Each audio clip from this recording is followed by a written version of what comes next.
Hey, what's going on, everyone? Red Lesser here, and I just hold on. Give me a second. Let me put on my headphones because I think I'm gonna start hearing some feedback, and I don't want to hear all that. Or the is the headphone jack? All right. Yeah. So today we decided to, do a hangout on how to close. I actually had a real good training on closing before, but some people flagged it on YouTube for some reason. I think I don't know what they flagged it as, but it ended up getting removed by YouTube from YouTube. So unfortunately, I don't have that video anymore. So we decided we're going to create a more updated one with a lot of new closing techniques that we've been able to develop from that point up until now. So I'm here with my lifelong friend, brother, and business partner as well, who's actually been killing it lately. And this guy has been, he's mastering the art of closing himself.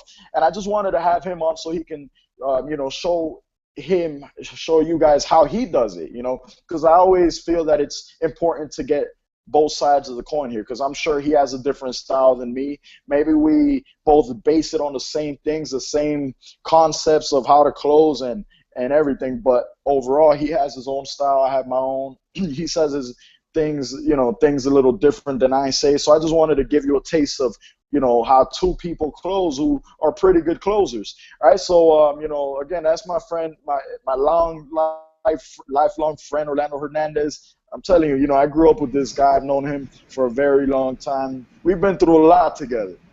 So look out for this guy. He's really on fire right now.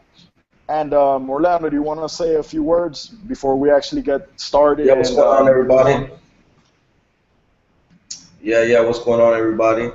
Most of you might know me as Antonio from Facebook. My real name is actually Orlando Hernandez. And like Ray said, basically, we have different styles. Everybody has to find their own groove and their own style and how they're gonna, get things done. But at the end of the day, you have to stick to the fundamentals and what works. You just have to do it your own way. But the most important thing I think when it comes to being successful is, you know, doing what works, the fundamentals, just listening to your upline and making sure that you're listening to the right people, to the people who are making money, and not listening to the people who aren't making money. And just doing what works and doing it your way, applying your technique to it and finding your groove and just going from there. Definitely, definitely, I agree. And yeah, I mean, I just want to go ahead and dive right in because this is something very, very crucial. Before we actually get started, I want to say, look, a lot of the stuff that I've been picking up lately, a lot of it comes from Jordan Belfort. Now, if you don't know who Jordan Belfort is, this is the Wolf of Wall Street, the real Wolf of Wall Street. The movie was made based on him and his life and his career, pretty much. And he created a course called Straight Line Persuasion. If you guys don't have it, go and get it. That's all I can say, because this is going to turn you into a monster of a closer. It's going to turn you into a hell of a closer. And these are skills that you definitely want to have. You have to have this. And if you don't have that training yet, you have to get it and go through everything on that training course. I think there are like 10 modules. You have to go through that training like at least 5 times if you have to. I've been listening to every audio because I created audios out of it, MP3s, but I've been listening to every audio about 3, 4 times before I proceed to the next one, because this is pure gold and you're going to learn a lot. And it's pretty much a lot of the things he says, it's pretty much just confirming what I've believed throughout time. It was just theory of mine of how things worked and why things worked. It was just all theory, but he pretty much confirmed why they worked. And they're just things that I already did, and Orlando has done, and a lot of leaders have done without us really noticing that we are doing it. For one of the things he said there are 3 things that you need to do in order for your prospect or whoever's watching you to have that kind of respect for you and to look up to you as an authority figure. The first one is you got to be enthusiastic as hell. That's what he says. You got to be enthusiastic as hell. And for those of you who don't know the exact definition of the word enthusiastic, it's important that you understand what this word means, because I want you guys to be enthusiastic as hell when you're talking to a prospect. The definition is having or showing intense and eager enjoyment, interest, or approval. So it's just, you got to show interest. If you're bored, you're obviously not interested. You're the opposite of interested. And how are you going to talk if you're bored? You're going to talk like this. That's how you're going to talk if you're bored. And you're not interested. And nobody wants to hear somebody who's bored talking, because they're just going to put them to sleep. All right. So that's very, very, very important. You got to be enthusiastic as hell. You got to be sharp as a tack. That's number two. You got to be sharp as a tack. You have to be able to perceive things. You got to listen closely to what they're saying. You got to pay close attention. All right? You just have to be sharp as a tack. When somebody's listening to you over the phone, or better yet, when you're listening to somebody on the phone and you have no idea what that person looks like, don't you have a mental image of what that person looks like based off his voice, based on his tonality of the way he speaks, based on everything? You pretty much got an idea of who the person is when you're listening to him on the phone. Sometimes I get calls from people who are actually very enthusiastic, and I hear them on the phone, and I can tell that they know what they're talking about. And I can just picture them in a suit and a tie, looking pretty sharp, because I picture that in my head.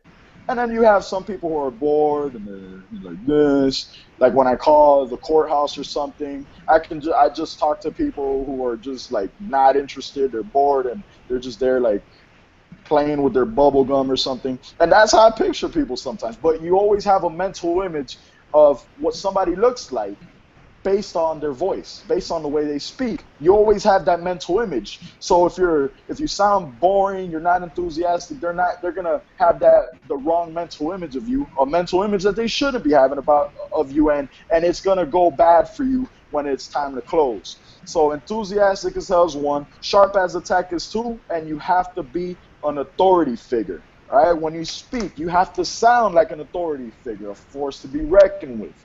You have to sound this way in order for you to get respect. And in order to sound like an authority figure, we're actually going to cover that a little later, but you have to be in control of the conversation, and you have to be able to tell people what to do and not really ask them. You don't ask people, is that all right with you? You tell them what they need to do next. That's what it's all about. In order to be an authority figure, you have to tell people what they need to do. You don't ask them. And that's how I get a lot of people to join.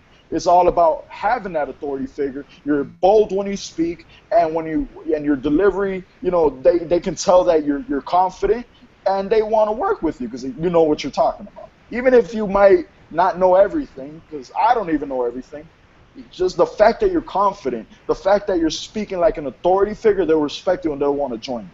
All right? So we're going to talk about the things that you need to have in place in order for the close to go smoothly. And we're going to talk about a few things that are very, very, very important, and you got to stay tuned till the end because it's something very important. All right? Now, I don't know if the Hangout is about to turn off. If it does, I'll just go ahead and create a new Hangout, because my laptop where I was running the Hangout just turned off on me for some reason. It overheated. So if it does, I'll create a new one and I'll just upload it here on the site. But so first of all, Orlando, what is it that you tell prospects when they first get started? What is it that you tell them? What, like your whole flow of talking to prospects, and how do you close them? I mean, when I first talk to a prospect, the first thing, and usually it's through Facebook, what I usually do is I tell them, I send them my link, I have them watch the video, and, then I wait. I don't like to, say anything right away unless they tell me they're done with the video, in which case I'm going to tell them, okay, what did you think? What did you like best? What did you like best about the video? And then, we go from there. I want to find out a couple key things in the beginning. I want to find out, have they done something like this before? I want to find out what they think a lot of money is. I want to find out, on a scale from 1 to 10 what their temperature is. And, I just want to find out, I want to qualify them. I want to make sure they're over 18. I want to make sure that they have a debit card or a credit card with at least $100 on it. Otherwise, I don't want to waste my time with that person. There's no beating around the bush. You know what I mean? It's necessary for them to have the money in order for you to sign them up and get paid. So if they don't have the money, there's no reason for you to, go in to dial them on the phone or do a three-way call. They don't have the money. You know what I mean? And when they tell you they don't have the money, for me, what I like to do when people tell me they don't have the money, I like to tell them, is that together or is that completely impossible? Because, I came to find that a lot of people don't want to tell you that it's impossible for them to put together $100. So I ask them if they can put it together. If they tell me it's completely impossible, okay, bye. I don't waste my time with that person. If yes, I can put it together, when? You know what I mean? And then we go from there. If it's somebody that I feel is serious, then I want to get them on the phone. Obviously, I want to go from there. I want to talk to them on the phone. I want to answer all their questions. I want to find out, more about them and, build off that. So, that's how I like to start. Okay, and what is it that you say, like, word for word, run by the closing for me so everybody can hear what you say to them after they watch the video? After they, if it's a prospect and, they never told me anything after I set my link, I usually say to them, hey, are you still in your own business? Because I get a lot more responses, good or bad. I get more responses from that line other than saying, hey, do you still want to make money? Hey, do you still want to work? Are you still, I've tried a lot of different things, and what works best for me is, hey, are you still interested in starting your own business? And if they say yes, then my next question is going to be, okay, great. Did you watch the video? And if they didn't watch the video, then I don't talk any further. I make them watch the video. It's only a 7-minute video. If they tell me I didn't watch the video, I say, well, go ahead and watch it. It's 7 minutes long and let me know when you're done. Same as before. If they watch the video, then I'm going to, go from there and just say, hey, okay, what did you like best? Oh, I liked it. It's whatever. Okay. Ever done something like this before? Oh, yes, no. If they say yes, I want to know before. You know what I mean? And if they tell me they did another company, I'm gonna try to relate to what happened to them. I'm gonna say, well, how did that go? And they say, oh, it went good or it went bad. Or I'm gonna say, well, I did something in the past too and it didn't go good, or it went really good, or I never either. I want to relate to the person. And let me stop you right there. Let me stop you there real quick, man. I like what you just said. That's very, very, very true and very important. You always want to relate to the person, always. And you always want to be like them, because you don't want to get with someone who you have nothing in common with. You don't want your boyfriend or your girlfriend to be someone who's the total opposite of you. Nobody wants that. Nobody wants to really do anything with someone who they don't have anything in common with, and someone who they really can relate to. It's just, you want to be like the person. Like, for example, if you hear about your prospect telling you that he likes to go fishing, and in my case, I don't fish. Personally, I don't fish. And I'll respond and I'll say, hey, hold on, this cat is over here getting all over on the laptop now. Like, if they say they want to go fishing, I'll say, yeah, I haven't actually gone fishing like that before. I've gone, years ago. But it sounds pretty exciting. I definitely want to go fishing again one of these days. Like, obviously I can't lie to them and tell them, look, I go fishing all the time, because I really don't. But I will say, yeah, that sounds really fun. Last time I went fishing, I was years ago. I can't even remember the last time I went fishing, but I definitely like to try that again. You don't want to say, oh, fishing? Oh, that sucks. Yeah, I don't want to do that. Anyways, I don't want to say that to them, because you're not relating to them. You're not agreeing with them. That, agreeing with them would sound a whole lot better than disagreeing with them. So, and in the whole closing process, Jordan Belfort says that there's a line, right? There's a straight line from 1 through 10. It's funny because that's what we use, the 1 through 10 thing. the 1, 2 through 10 thing, and you have to stay within the boundaries of the line. All right, the line is here. You got boundaries, and if people go off the line too much, then you lost the sale. You lost them. They're not going to close. But if they go, they stay within the boundaries, you might deviate a little bit and talk about how, yeah, I like as well. I haven't gone fishing in years, but it sounds really fun and I'd like to try it again. Anyways, and get back on the line. You always want to bring them back to the line, because if they go off too much, then they're in control now. And now you just lost the sale. You're just,